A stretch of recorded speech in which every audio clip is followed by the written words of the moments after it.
যে আমরা ঠাকুরের কথা শুনি, ঠাকুরের অনুষ্ঠানে যাই, ঠাকুরের বইপত্র পড়ি, ঠাকুরের বিভিন্ন অনুষ্ঠান দেখি। এখন ইউটিউব ফেসবুকের মধ্যে যে আমরা বহু কিছু দেখতে পাচ্ছি।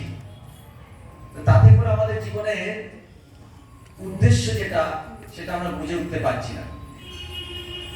আমাদের এলাকায় আমাদের মন্দিরের এলাকায় একটি মানুষ আশেপাশেই থাকেন। তিনি বহুদিন আগে একবার এসেছিলেন মন্দিরে যে ঠাকুর সম্পর্কে কিছু জানার জন্য। দেখেন, ঠাকুর বলছেন চলা বলা ঝোঁকার লোক বুঝবি দেখে কেমন লোক। তো সেই মানুষটা এসেছেন ঠাকুরের কথা জানতে।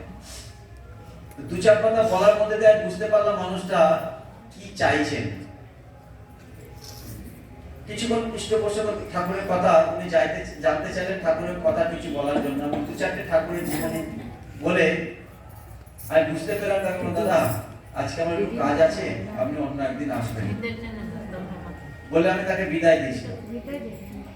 আবার একদিন ওই রকম এসেছেন।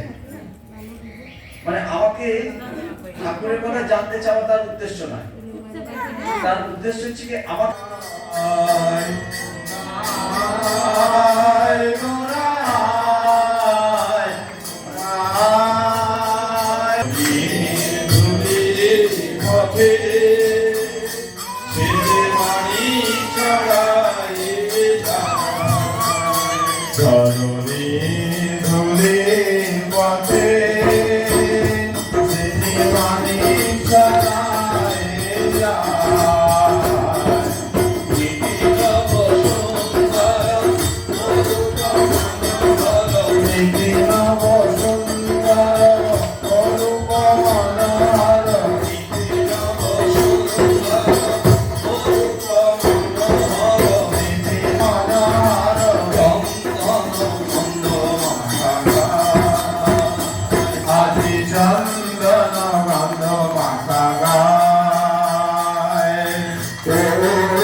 Try